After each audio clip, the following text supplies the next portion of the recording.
Hi ಎಲ್ಲರಿಗೂ welcome to food flavours. ಇವತ್ತಿನ ವಿಡಿಯೋದಲ್ಲಿ ನಾನು ಅವರೆಕಾಳು ಉಪ್ಪಿಟ್ಟನ್ನ ಮಾಡ್ತಾ ಇದ್ದೀನಿ.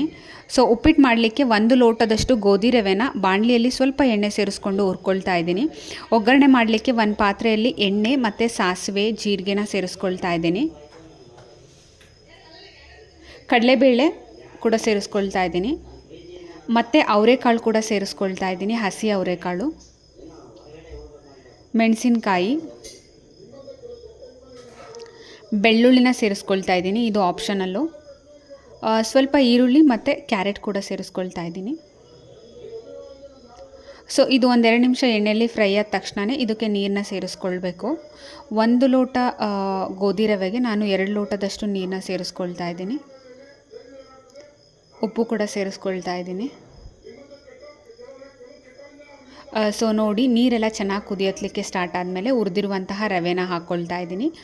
ಇದು ರವೆ ಹಾಕ್ಕೊಂಡಾದಮೇಲೆ ಆದಷ್ಟು ಹೈ ಫ್ಲೇಮಲ್ಲೇ ಇಟ್ಟಿರಿ, ಲೋ ಫ್ಲೇಮ್ ಮಾಡಲಿಕ್ಕೆ ಹೋಗಬೇಡಿ. ಹೈ ಫ್ಲೇಮಲ್ಲಿದ್ದರೆ ಚೆನ್ನಾಗಿ ಬೇಯುತ್ತೆ. ಅದರಿಂದ ಕೊನೆಯಲ್ಲಿ ನಾನು ಕೊಬ್ಬರಿ ಮತ್ತು ನಿಂಬೆಹಣ್ಣು, ಸ್ವಲ್ಪ ಕೊತ್ತಂಬರಿ ಸೊಪ್ಪನ್ನ ಸೇರಿಸ್ಕೊಳ್ತಾ ಇದ್ದೀನಿ. ಈ ಥರ ಎಲ್ಲ ಚೆನ್ನಾಗಿ ಕೊನೆಯಲ್ಲಿ ಸೇರಿಸ್ಕೊಂಡಾದಮೇಲೆ ಬೇಕಂದರೆ ಲೋ ಫ್ಲೇಮ್ ಮಾಡ್ಕೊಳ್ಳಿ. ನೋಡಿ, ಇದೊಂದು ಸಿಂಪಲ್ ರೆಸಿಪಿ ಅಂತಲೇ ಹೇಳ್ಬೋದು. ಖಂಡಿತ ಈ ವಿಡಿಯೋ ನಿಮಗೆ ಇಷ್ಟ ಆಗಿರುತ್ತೆ. ಏನಾದರೂ ಅನಿಸಿಕೆಗಳಿದ್ದರೆ ಕಮೆಂಟ್ಸಲ್ಲಿ ತಿಳಿಸಿ. ಲೈಕ್, ಶೇರ್, ಸಬ್ಸ್ಕ್ರೈಬ್ ಮಾಡೋದನ್ನು ಮರಿಬೇಡಿ.